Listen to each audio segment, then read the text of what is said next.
Hola, buenas tardes. Bueno, tengo que decir que Fernando me quiere muchísimo, ¿eh? O sea, crea unas expectativas que no sé si las voy a cumplir. Espero por lo menos la mitad de lo que él me vende, que me vende fenomenal. Soy Isabel Crespo, como ha dicho Fernando. Y lo que primero quiero hacer es agradecer a Feder y en concreto a Fernando, que es la persona que tenía de referencia, pues el hecho de que me hayáis invitado esta tarde aquí, de que esté participando y de que a mi manera pueda aportar un poquito, un grano de arena, ¿no? Para que tengáis alguna noción o alguna idea o algunas pautas de cómo tenéis que afrontar el tema de la protección de datos, ¿vale? Entonces, el origen de esta ponencia viene porque yo conozco a Fernando en el Colegio de Abogados hablando de protección de datos a entidades sin ánimo de lucro, pero la ponencia en aquel momento era únicamente protección de datos, ¿no? Como decía antes Fernando. Y a raíz de ahí me invita a venir con vosotros y en teoría yo iba a hablar solo de protección de datos, pero Fernando me hace un giro de tuerca y me dice: quiero también que hablemos de los registros de enfermedades, de datos de enfermedades raras y además de temas más concretos relacionados con la salud, ¿no? Entonces, como consecuencia de eso, del origen de nuestra amistad y su última petición, pues ha salido la ponencia de hoy, que espero que os sirva, por lo menos, como os digo, de pauta para que cuando estéis en vuestro día a día sepáis cómo tenéis que afrontar determinadas situaciones y, sobre todo, os preguntéis si lo estáis haciendo vosotros bien y si lo están haciendo bien los que os piden los datos, ¿no? Con los que os enfrentáis en vuestro día a día.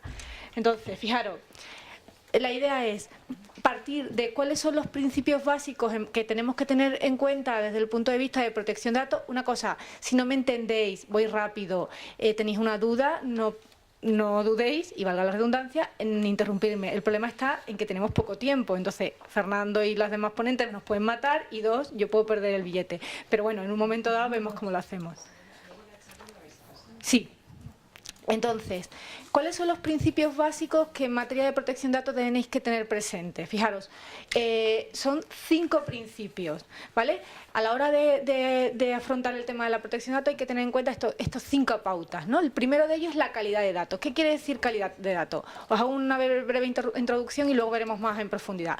La calidad de datos es algo tan sencillo como que yo, como asociación o el tercero con el que yo estoy interactuando, pensemos en este caso siempre pues en un profesional, un hospital, un centro X, ¿vale? Tanto yo como él solo podemos usar los datos que sean reales, veraces y exactos, es decir, datos auténticos, ¿no? No cabe decir: es que yo tengo una base de datos de hace 5 años y qué tal si la usamos ahora, a ver qué tal está. No, datos reales, exactos y auténticos. Y además los tengo que usar para la finalidad para la que esos datos son recogidos. Es decir, que si estamos hablando en el contexto de una asociación que tiene como finalidad ayudar a personas que tienen una determinada enfermedad, los datos se pueden usar para el contexto de esa acción. No, es decir, lo que no me voy a dedicar es a coger esos datos y vendérselos a un tercero para que mande publicidad, por ejemplo, ¿vale? Eso sería la calidad de los datos. El deber de información. ¿Qué es el deber de información? El deber de información es la obligación que asiste a aquel sujeto que va a recoger los datos. Imaginemos que somos nosotros como asociación. Vamos a recoger datos para captar, y perdonadme la expresión que a lo mejor suena como un poco rara, ¿no? Pero para captar asociados, ¿vale? Si eso es así, vamos a informar. ¿De qué vamos a informar? Vamos a informar de una serie de extremos que resultan necesarios y obligatorios, porque así la ley lo exige, para cumplir ese deber de información. Luego veremos cuáles son esos requisitos, ¿vale?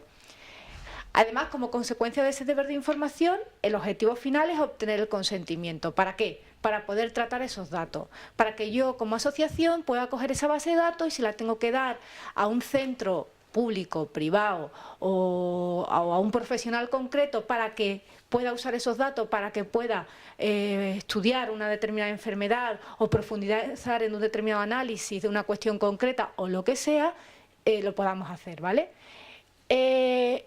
Y fijaros, el siguiente principio es ese, la cesión de datos, es decir, podérselo dar a ese profesional.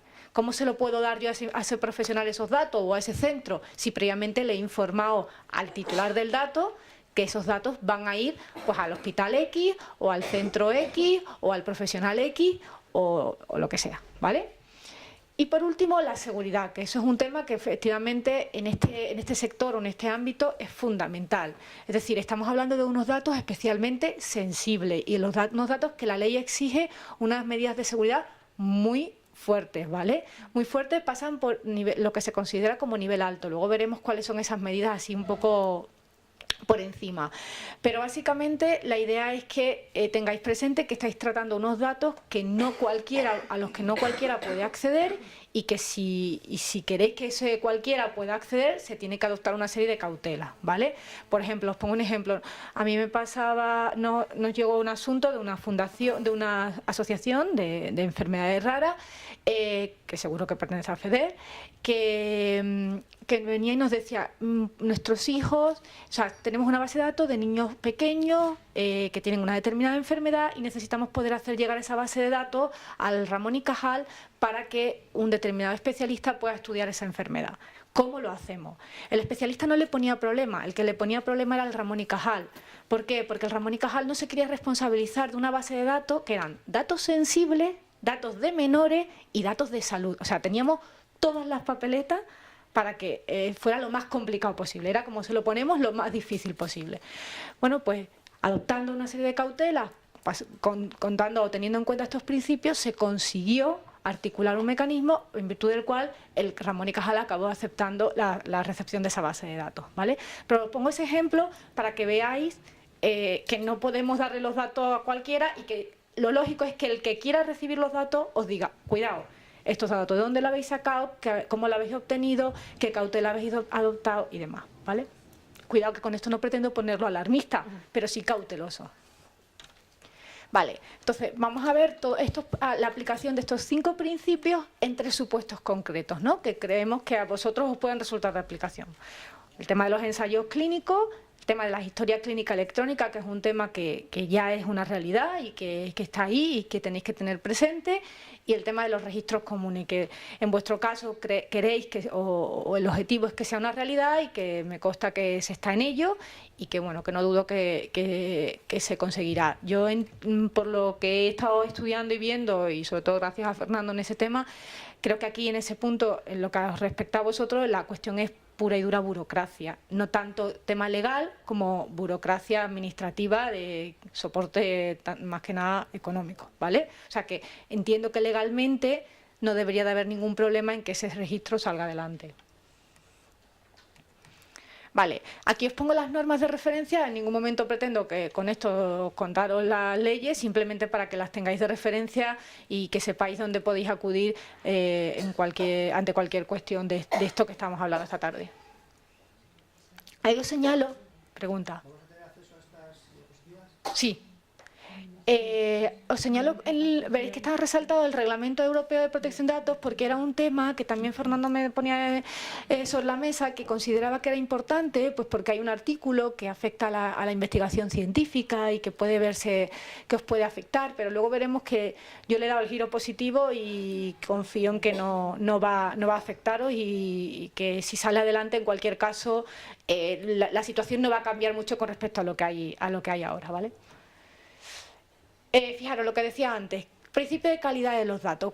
¿Qué quiere decir ese principio? ¿Qué tengo que tener en cuenta a la hora de hablar a la hora de tratar datos? Lo que os decía, fijaros, los datos que tenéis que tratar tienen que ser adecuados, pertinentes y no excesivos.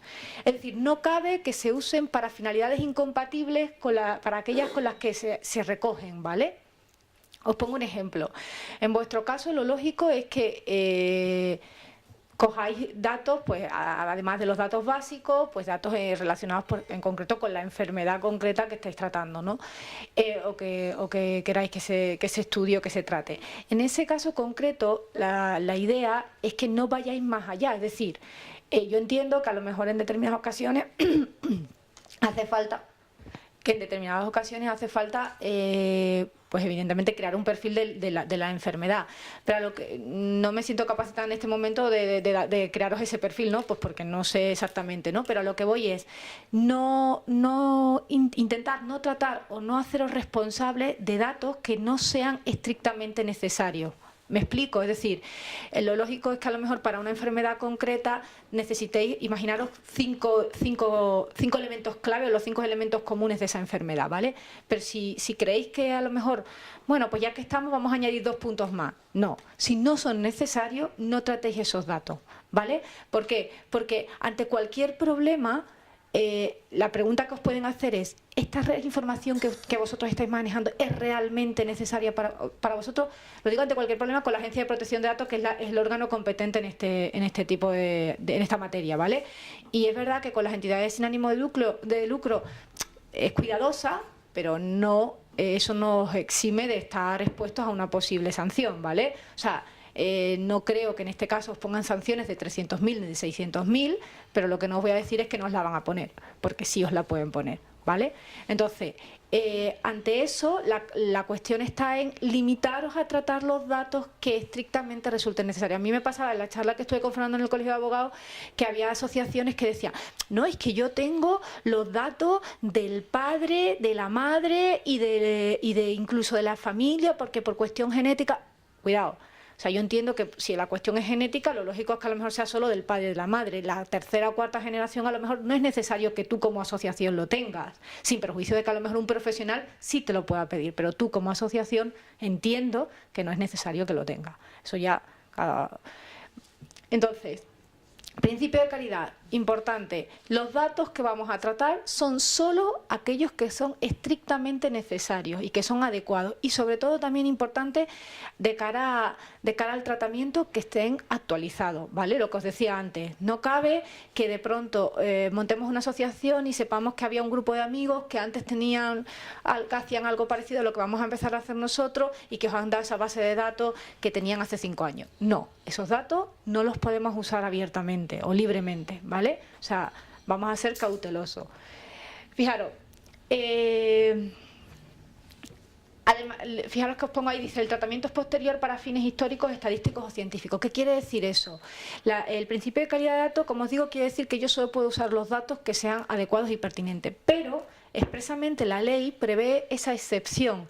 Es decir, la ley dice, tú solo puedes usar los datos para lo que estrictamente te resulte necesario, salvo para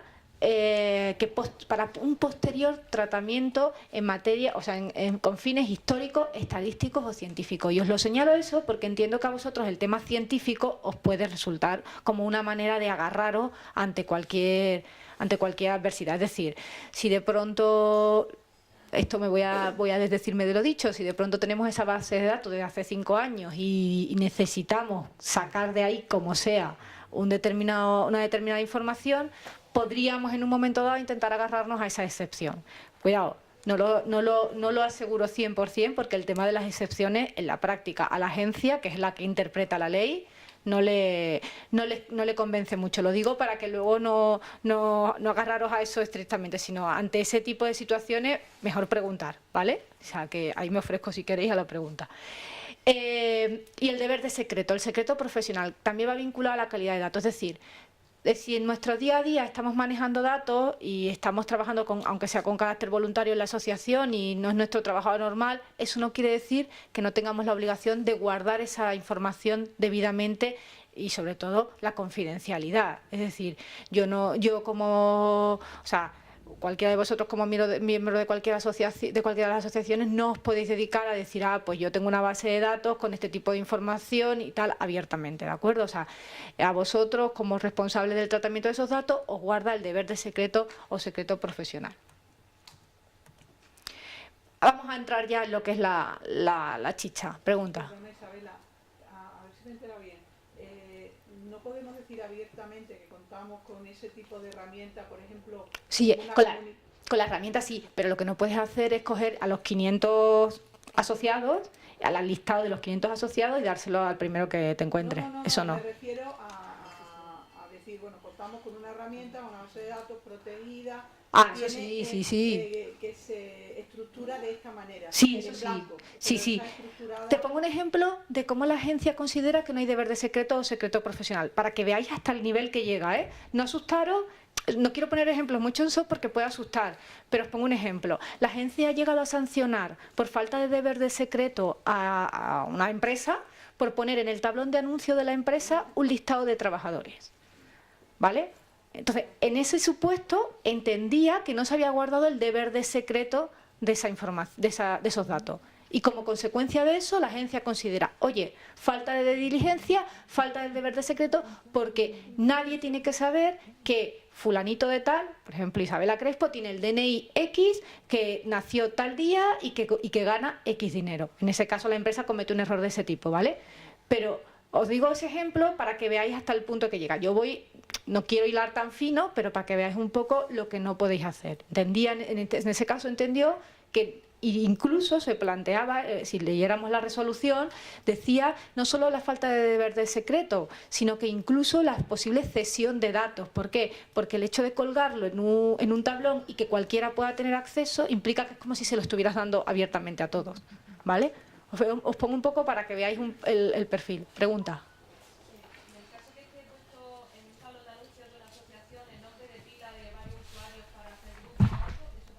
Es que ese tipo de acciones es lo que vamos a cubrir con este deber de información. Fijaros, a partir de ahora, y ese es el objetivo de esta charla, cuando volváis a cada uno a vuestra ciudad, la idea es que las fichas o los formularios, bueno, no sé, igual no lo tenéis, pero a partir de ahora vamos a tenerla.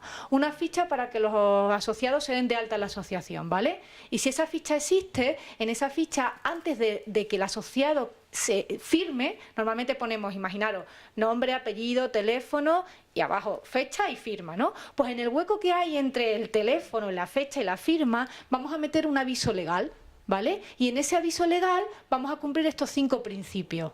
Y con esos 5 principios lo que vamos a hacer es garantizar que estamos cumpliendo los requisitos mínimos de la normativa, ¿vale?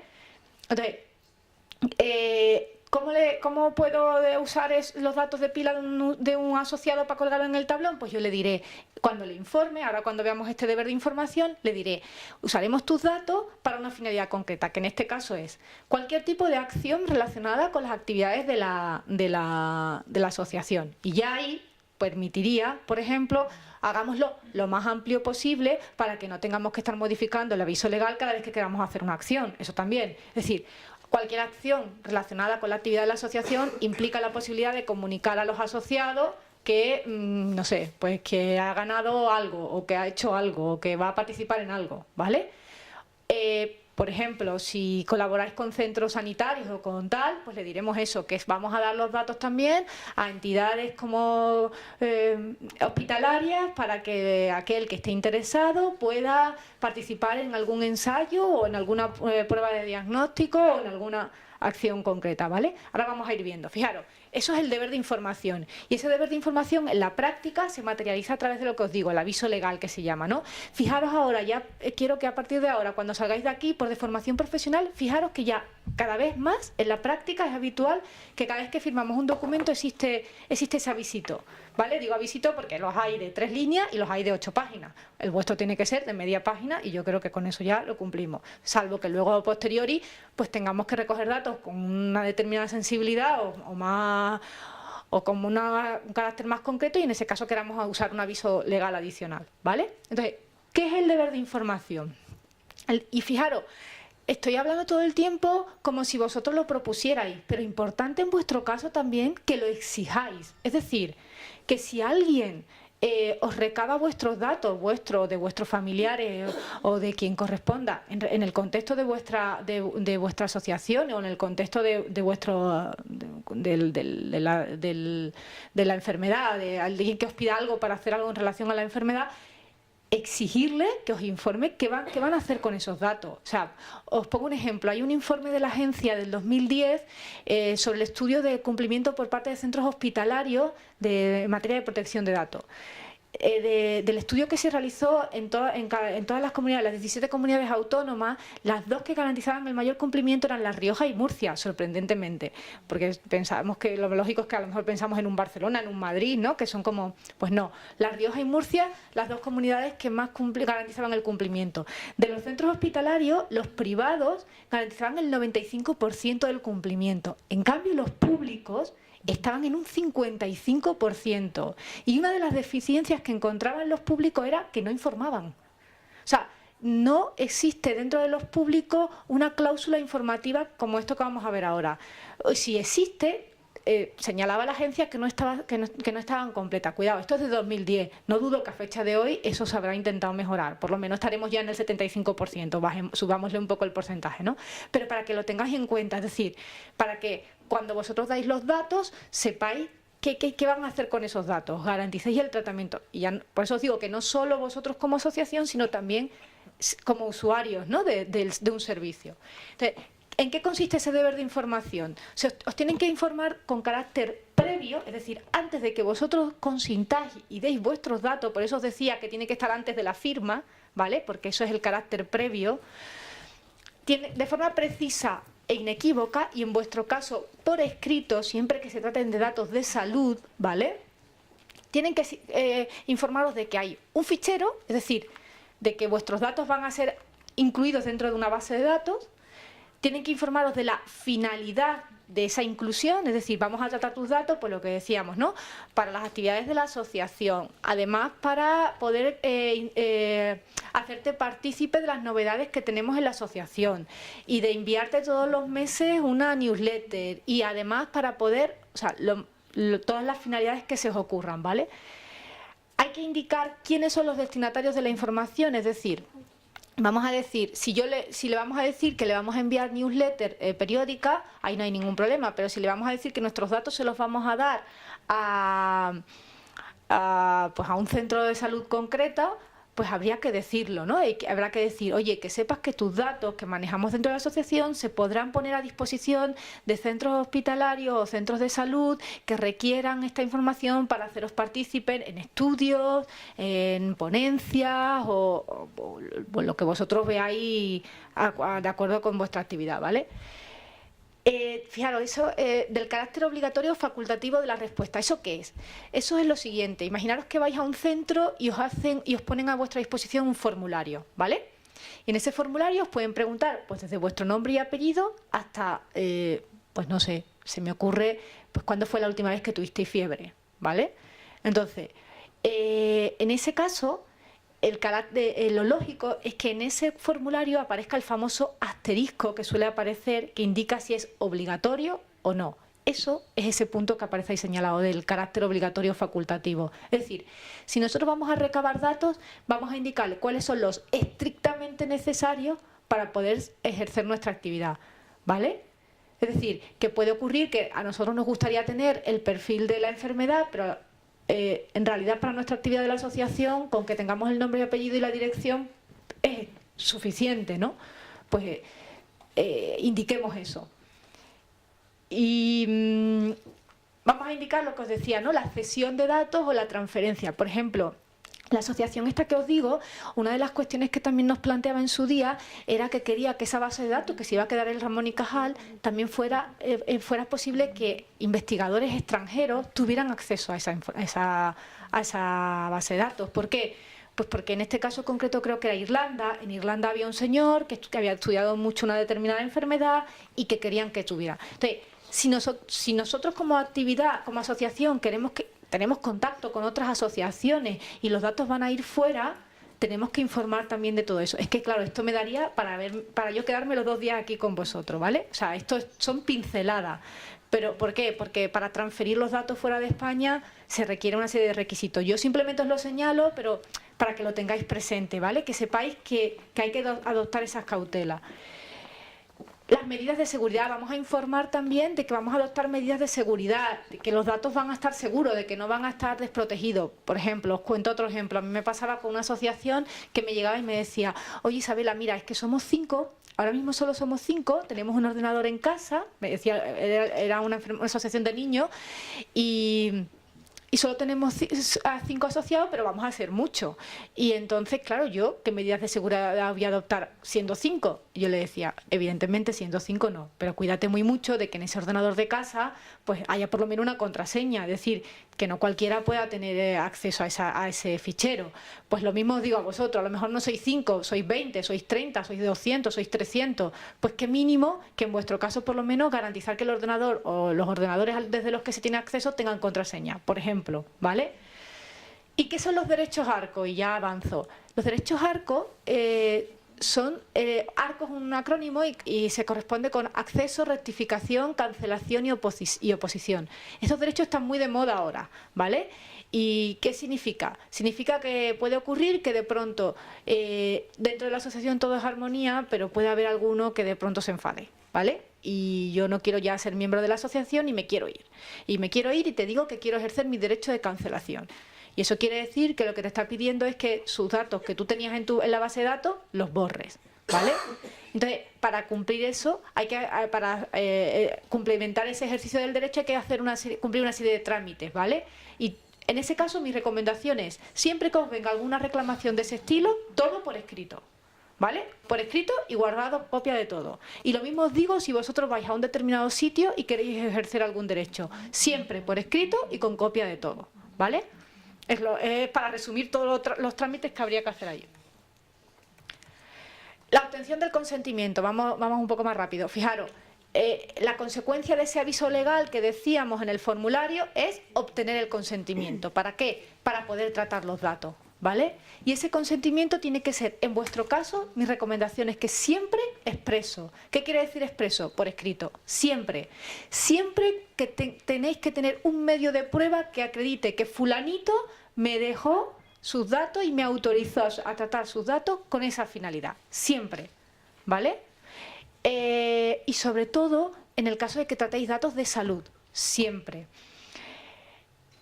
Porque además, no porque yo quiera y porque yo insista, sino porque además así lo dice la ley, ¿vale? O sea, fijaros que os pongo ahí, expreso salud, origen racial y vida sexual. Con respecto a esos 3 entornos, la ley exige que el consentimiento sea expreso. Fijaros, la cesión de datos, lo que os decía antes, ¿no? La posibilidad, vamos a informar, en nuestro aviso legal, vamos a informar de la posibilidad de que los datos vayan a terceros. Si eso es así, si los datos se van a dar a terceros, tenemos que cumplir una serie de requisitos mínimos, que son informar, que lo estamos haciendo en nuestro aviso legal, obtener el consentimiento, que es lo que vamos a obtener gracias a la firma del formulario, y vamos a identificar al cedente y al cesionario. Es decir, vamos a decir que nosotros, asociación X, le vamos a dar nuestros datos a asociación X o a hospital Z o a quien sea, ¿vale? Pero vamos a identificarlo para que luego, si hay algún problema, no digan, oye, es que no me avisaste. A lo mejor me diréis, mira Isabela, es que es muy poco práctico poner en mi aviso legal que yo voy a cedérselo a los Ramón y Cajal cuando se lo voy a, en un futuro a lo mejor se lo quiero dar al Ramón y Cajal, a La Paz y al doctor Campos, ¿vale? Si eso es así, lo que vamos a decir, como os decía antes, en nuestro aviso legal vamos a usar términos genéricos, es decir, a centros sanitarios, a profesionales del sector de las enfermedades raras y, no sé, a cualquier otro facultativo que se nos pueda ocurrir, ¿vale? Ante la duda, si veis que una determinada cesión puede generar algún tipo de conflicto, o lo que sea, perdón que me ahogo, ya, perdón, es que voy rápido, ¿verdad? Vale, no dormiros, por favor. Vale, en ese caso, lo que tenéis que hacer es, ante la duda, si veis que en una determinada sesión vais a tener algún tipo de conflicto, consultarlo directamente con cada uno de los afectados. Oye, mira, te informo que tus datos van a ir al Ramón y Cajal para esta circunstancia. ¿Lo aceptas? O sea, te informo todo esto por escrito, ¿eh? Sí, lo acepto. O nos quedamos con resguardo, otro resguardo para él, para que él sepa dónde van a ir sus datos y los datos que se vayan donde tengan que ir, ¿vale? Isabela, perdona. Sí. Cuando dices consentimiento expreso, quiere decir una autorización por escrito. Sí. Entonces, te hago mi pregunta. Sí. Tú recibes una consulta, Sí. ponte por correo electrónico o telefónica. Sí. Entonces tú grabas los datos de esa persona Sí. en una base de datos, Sí. una serie de datos, no Sí. DNI. Perdón.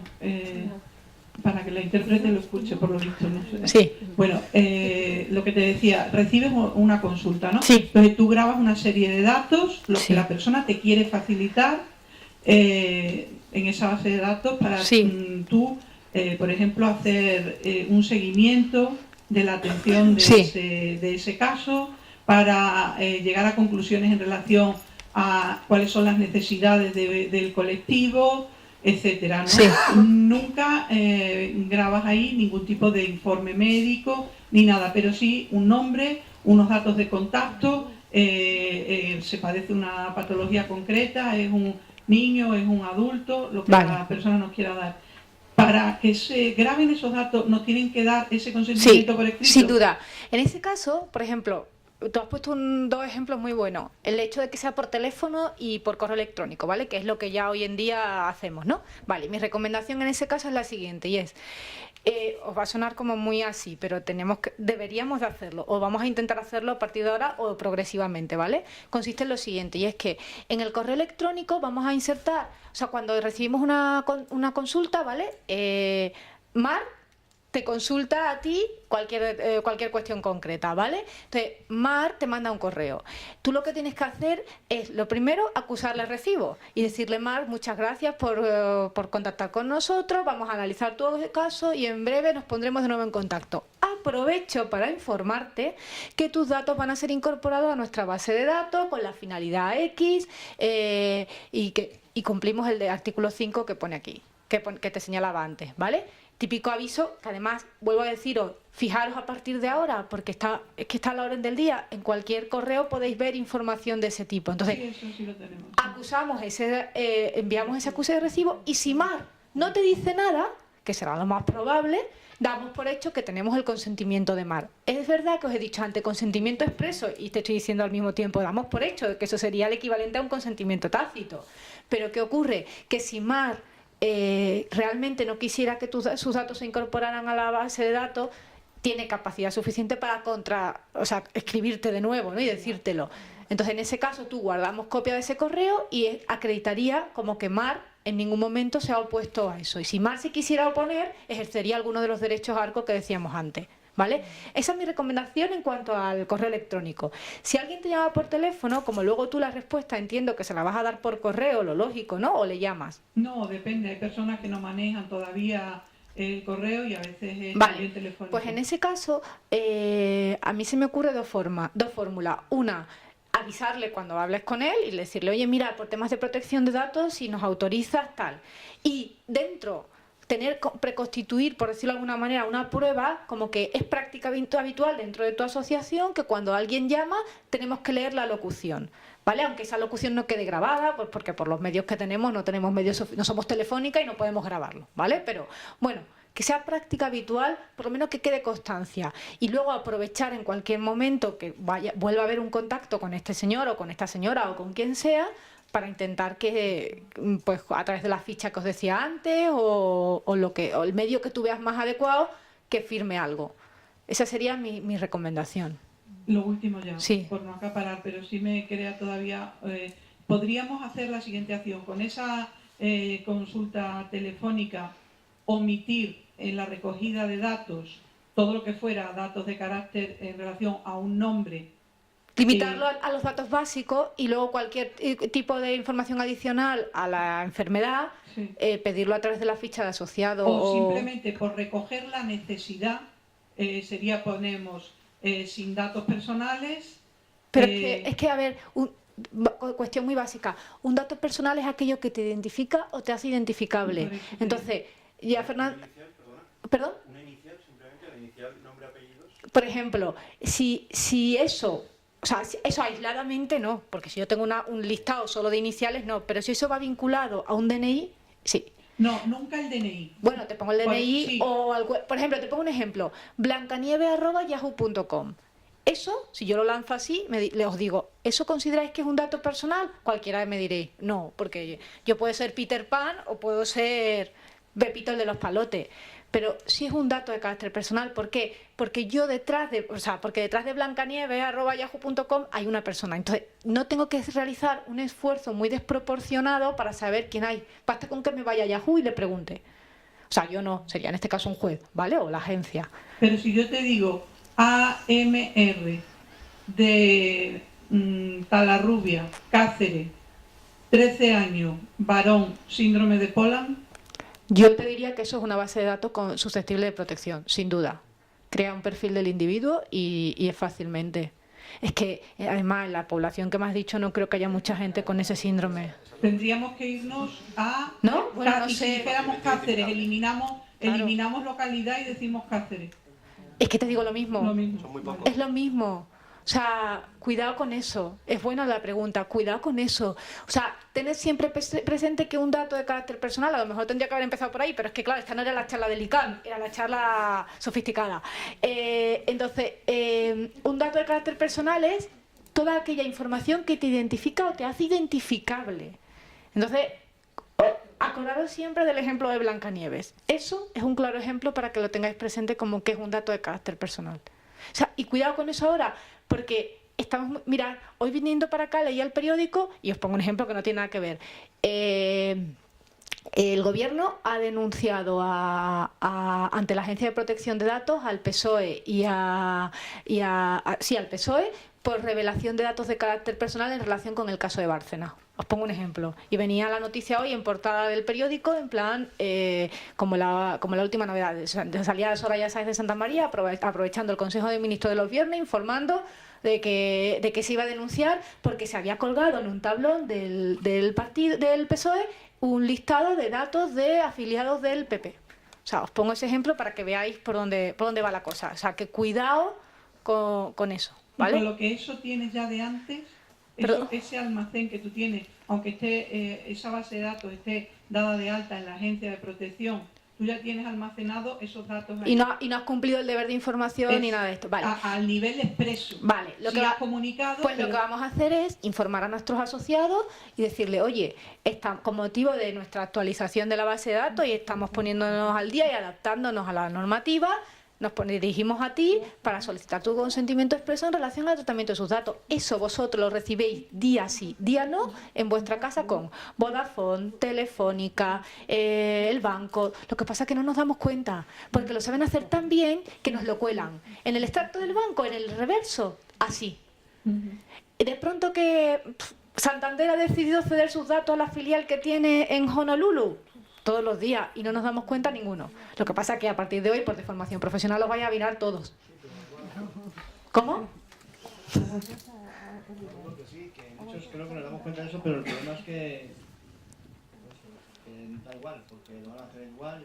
Claro, no da igual, porque si lo lees, lo lógico es que en esos avisos te den un plazo de 30 días para que tú en esos 30 días puedas ejercer esos derechos arco de los que hablábamos antes.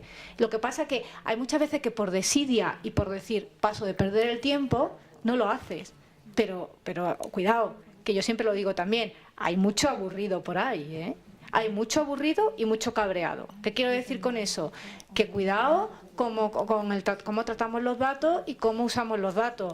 O sea, en mi día a día, así, de cabreado porque le echan de empresa y de pronto voy a ver cómo me vengo, me voy a ir, te denuncio ante la agencia, porque luego existe el error de que el que te denuncia ante la agencia cree que la sanción, la multa, el dinero, va para él.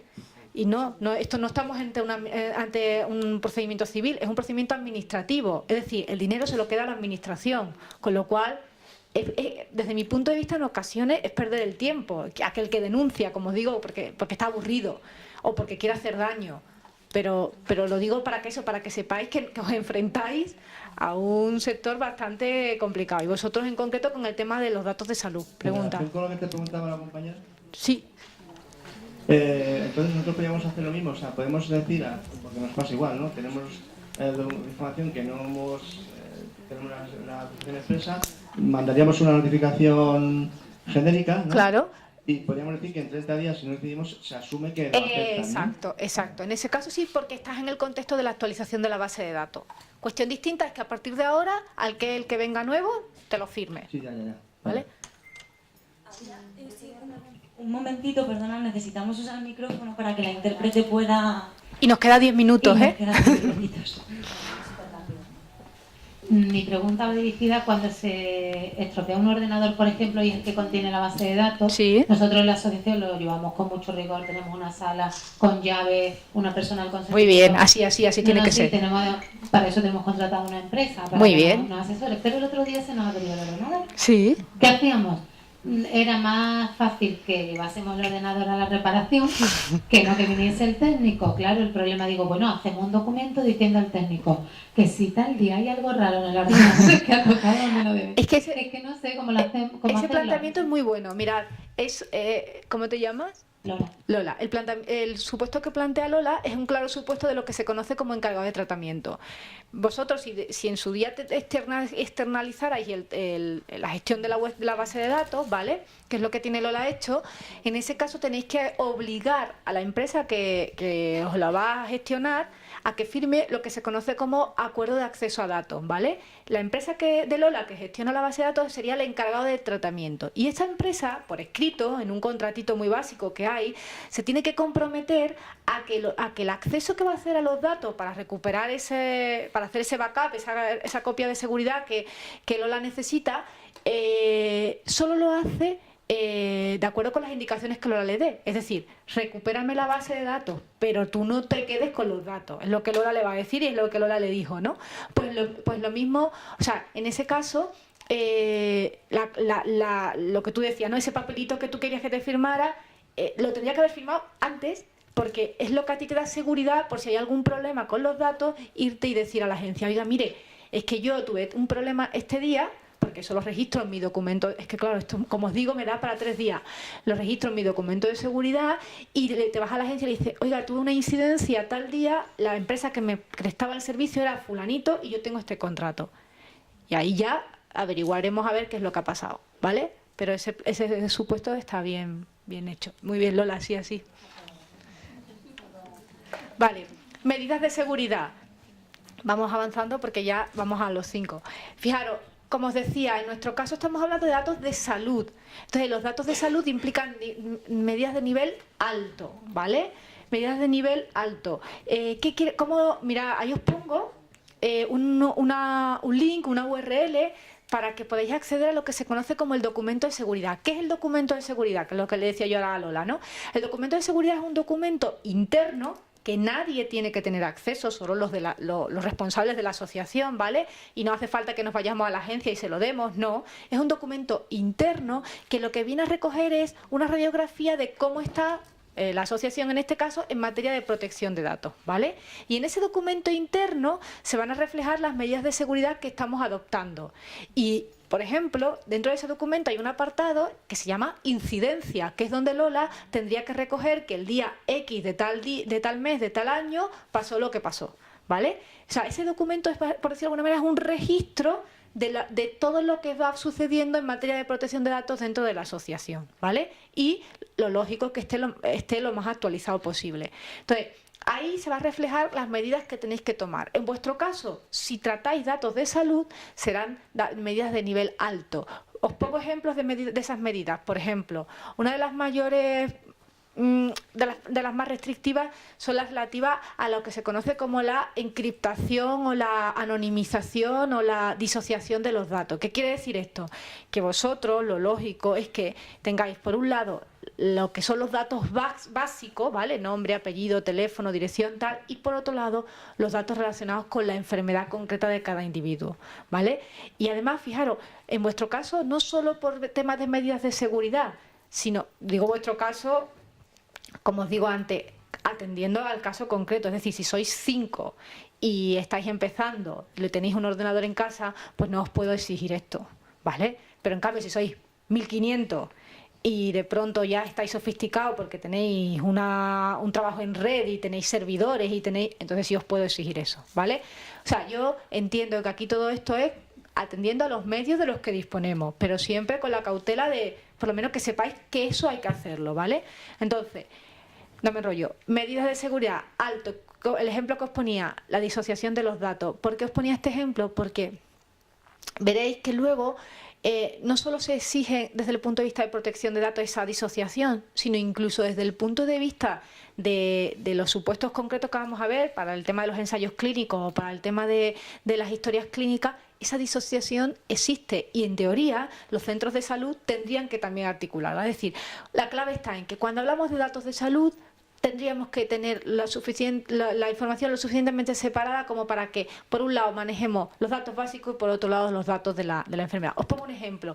¿Por qué? Porque eso es algo tan sencillo como que si en el día a día, nosotros con que sepamos que existe mar, con el que existe estrella y que pertenecen a tal asociación y para la gestión esos datos son los necesarios y lo suficiente, pues ya está. Cuestión distinta es que para una acción concreta tengamos que saber que ellas dos están vinculadas a una determinada enfermedad, ¿vale? Esa es la idea de disociar y sobre todo también porque si hay un problema desde el punto de vista técnico en cuanto a la gestión de esa base de datos, para que la información, si se fuga, no se fugue de forma asociada y no se pueda llegar a cometer una infracción de las de muy grave, ¿no? Que sería que hubiera una fuga, pues eso, de datos a lo mejor de menores vinculados a una enfermedad y a un tratamiento o a una circunstancia concreta, ¿vale?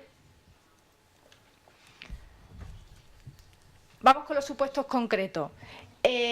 Fijaros, estos 5 principios los vamos a aplicar a los 3 supuestos concretos, que eran el ensayo clínico, la historia clínica electrónica y los registros. Fijaros, entonces ahora ya nos cambiamos la gorra. Antes nosotros éramos los que recogíamos los datos como asociación, ¿no? Pues ahora somos nosotros los que vamos a dar nuestros datos para participar en determinados supuestos, ¿no?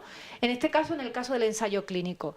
Bueno, ahí os pongo lo que es la definición de ensayo clínico. Entiendo que no es necesario que la veamos, pero sí que me interesa que sepáis, si vais a participar en algún ensayo clínico, qué tipo de información os tienen que dar, qué tipo de documentos os tienen que dar y qué podéis firmar y qué no podéis firmar, ¿vale?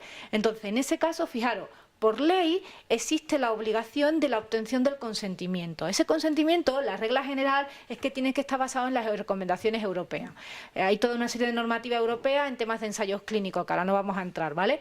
Pero, en definitiva, desde mi punto de vista, y lo que vengo diciendo, ese consentimiento tiene que ser expreso, ¿vale? Pero fijaros, cualquier sujeto que otorga su consentimiento lo tiene que otorgar después de que haya habido una entrevista previa en la que se le informe de todo el trámite y de todo el proceso que implica la participación en el ensayo clínico, ¿vale? Y como veis ahí, riesgos, inconvenientes, informales y demás. Y 2, informársele del derecho a retirarse del ensayo, ¿vale? Esa es la información, ese sería el deber de información que tenemos que recibir si se va a participar en un ensayo clínico. Y, por supuesto, cuando se trata de sujetos sin capacidad, todo esto tiene que ser con representación legal. No estamos distinguiendo en concreto el tema de menores o no menores, pero se da por hecho, ¿vale?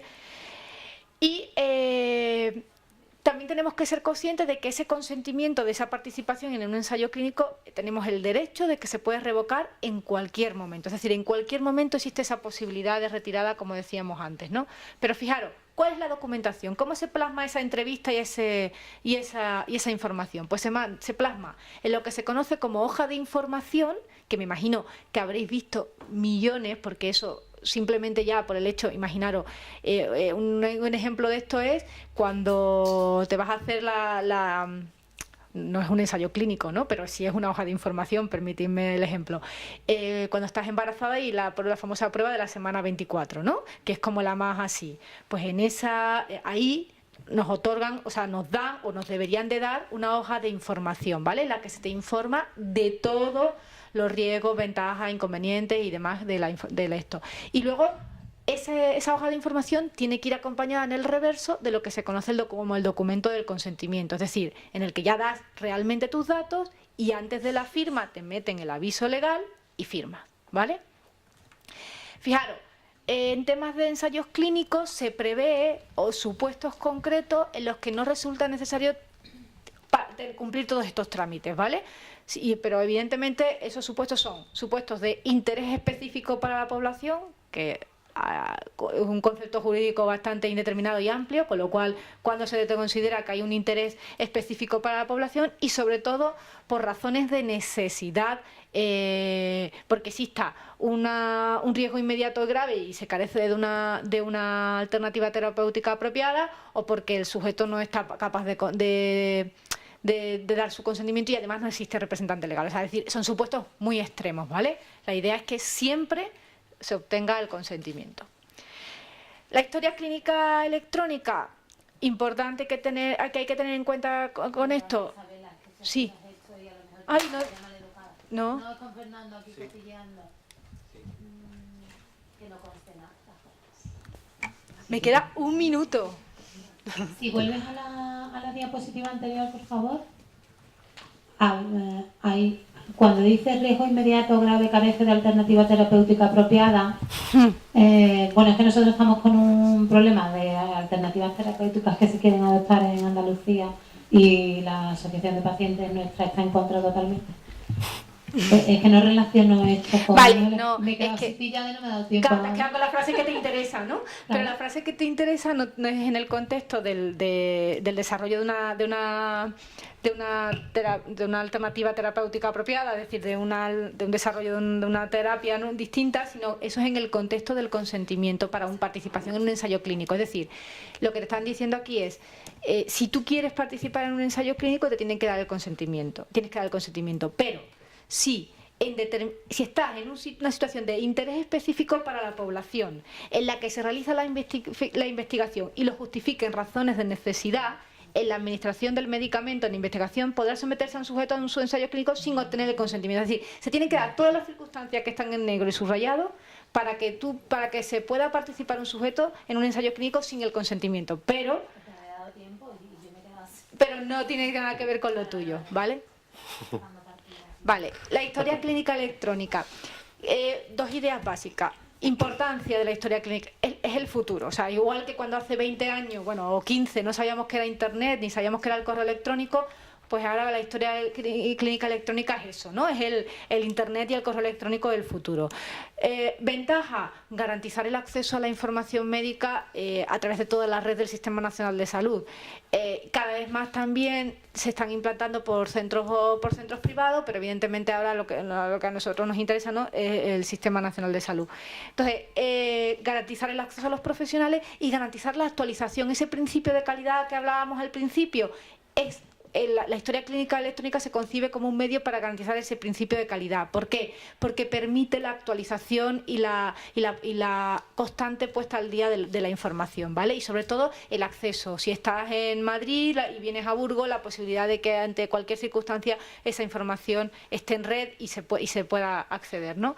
Entonces, ¿qué aspectos hay que tener en relación a la historia clínica electrónica desde el punto de vista de protección de datos? Aplicamos los 5 principios que ya hemos visto, pero fijaros, la ley de la LAP es la ley de autonomía del paciente, ¿vale?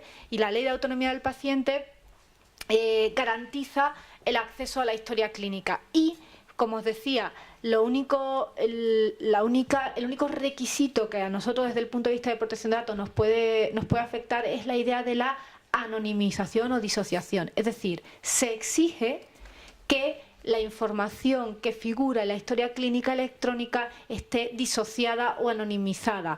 ¿Qué quiere decir eso? Que, lo que os decía antes, que exista una separación, ¿vale? Es decir, que no cualquier profesional, por ejemplo, pensemos en una enfermera. A priori una enfermera no tiene por qué saber todo el background o todo, no sé cómo se dice técnicamente desde el punto de vista científico o médico, todo el historial, todo el historial que hay detrás, sino simplemente si necesita tomar un determinado medicamento o no. Pues entonces que ese profesional solo tenga acceso a esa información y que esa disociación, ¿vale? Eso es la disociación, eso es la anonimización, o que no tenga por qué saber determinada información. Había una pregunta. No sé si es una pregunta. Los nombres de las personas que se presentan a una junta directiva también tienen que autorizar, por ejemplo, para que aparezcan en determinados Sí, sitios. sí. Eso no es implícito del que pertenece en un cargo. A ver, a priori sí. Por ejemplo, es lo mismo que ocurriría con los miembros de un consejo de administración de una sociedad, ¿vale? Pero te di cuento, la ley de protección de datos, o sea, el reglamento de protección de datos prevé un supuesto que dice que cuando los datos que se recogen son datos estrictamente profesionales, ¿vale? Sería nombre, apellido, teléfono, dirección, teléfono del trabajo, dirección del trabajo, correo electrónico del trabajo, siempre trabajo. Efectivamente, los datos que equivalen que aparecen en una tarjeta de visita, la ley, el reglamento dice que en ese caso esos datos no están sometidos a protección. O sea, es decir, que con esos datos yo podría hacer lo que me diera la gana. Pero eso no es así, ¿vale? ¿Por qué? Porque en el momento en el que tú a la junta directiva tienes esos datos y además tienes el DNI, por ejemplo, ¿vale? O como pasa en los consejos de administración, que se tiene el DNI, eso es, en el momento en el que se añade esa información adicional, esos sí son susceptibles de protección. Con lo cual, la respuesta a tu pregunta es que sí. Bueno. ¿Me dejas que hable solo de uno? Sí, porque ¿Sí? el tema es... Sí. ¿Me dais Ya. 2 minutos más? ¿2 minutos más, Mar? Ya. Vale, los registros, solo deciros lo de los registros, ¿vale? Que creo que es importante. Los registros, si el día de mañana y Dios quiera que salga y que sea el mejor registro de todos, si lo tenéis y si sale, importante cuando os permitan tener ese acceso, os den la opción de acceder y de incorporaros al registro, que tengáis en cuenta el cumplimiento de esta normativa. No dudo que la entidad que finalmente lo lleve y que finalmente lo haga, así lo garantizará. Pero en cualquier caso tenéis que tener en cuenta que es necesario que cualquier dato que deis para incluirse en cualquier registro se cumplan los requisitos, eso que os vengo diciendo, y que cualquier documento que firméis incluya el aviso legal que os garantice qué uso se va a hacer con esos datos, ¿vale? La única garantía que me queda con todo esto es que la entidad que se encargue de la gestión, ya sea pública o privada, no dudo que ya se cuidará muy mucho de adoptar todas las cautelas por la cuenta que le trae, porque si no, en ese caso las sanciones pueden ser hasta de 600.000, que ya son, ¿vale? O sea que yo en ese sentido quiero pensar que aquel que se encargue de gestionar ese registro os dará un consentimiento no solo de 3 o 4 líneas, como decíamos antes, ¿no? O de media carilla, que es como queremos que sea el vuestro, sino ya por lo menos hasta de dos carillas. Entonces, fijaros, yo ahí os pongo 2 ejemplos de registro, el registro español de poliposis y del poblacional de cáncer, para que veáis que son temas que ya vienen desde 2009 y 2011, que la Agencia Española de Protección de Datos ya viene tratando, que le da importancia y que ve que exige que para el tratamiento de los datos que se incorporan a ese tipo de ficheros se tienen que cumplir los requisitos legales, ¿vale? O sea, en esos 2 informes son cuestiones concretas sobre cada uno de los registros, pero bueno, se viene a reflejar un poco la idea de lo que hemos estado viendo esta tarde.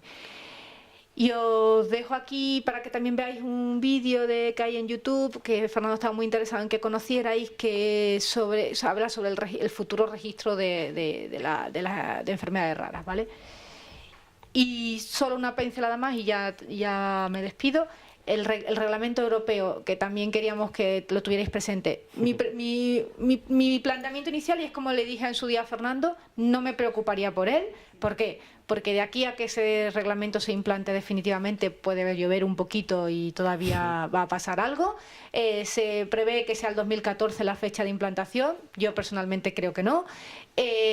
A vosotros lo que os afecta es el artículo famoso 83, en el que se habla de lo de siempre, de lo que ya hemos estado hablando, que ya es lo de siempre para vosotros porque ya lo conocéis, que es consentimiento expreso, anonimización y disociación. Es decir, que en definitiva el reglamento lo que viene a decir es a exigir que se cumpla la norma, ¿vale?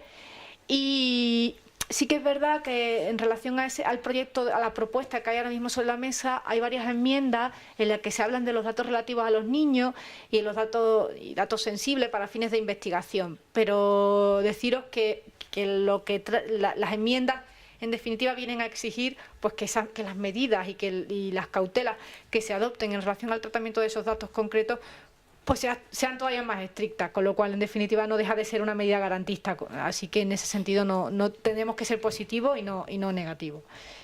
Y Conclusión, información, consentimiento y seguridad. Esos son los 3 inputs que tenéis que tener a partir de ahora en mente. Y nada más, muchas gracias.